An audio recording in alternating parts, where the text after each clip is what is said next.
big win this week, though. Absolutely. Carrying right into my next game, Western Michigan went to Illinois. This is the second time Western Michigan has beaten a Big Ten school this season. Yes, they beat Northwestern week 1, now come back and go to Illinois. 2 Illinois schools so far this year they've taken down. Great job for them. They won a final score of 34-10.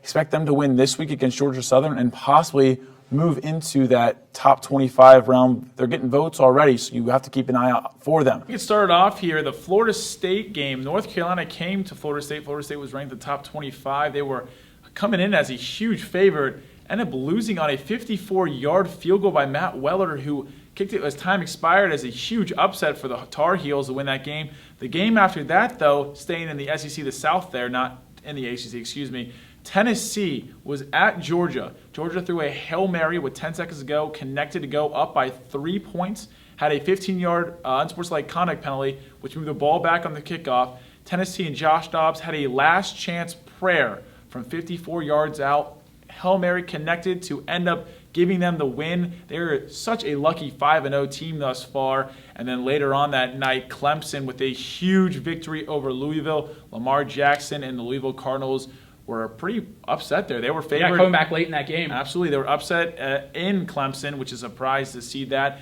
as Clemson was a team in the Final Four last year. But that was the crazy finishes I've seen last week. Disappointment so far in this early season. Now, there are a lot of teams that are big-name teams that have been huge disappointments this year. You can say USC, Notre Dame, Florida State have multiple losses this year coming into the season that were very highly ranked.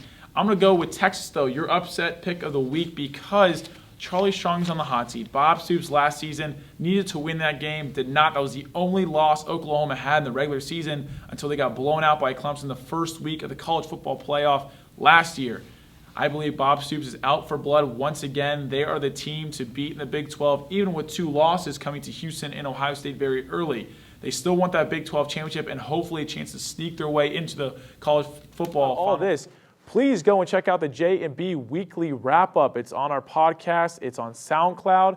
Go check out the Twitter page, JB Weekly Wrap-Up. We'll give you a follow back because we love you guys. That's all we have this week Unfortunately. on Ohio Sports Zone. We can go all day if you want us to, and stay tuned till next week. Everyone have a happy Halloween. Ethan Graham, Bobby Levine on Ohio Sports Zone. See you later.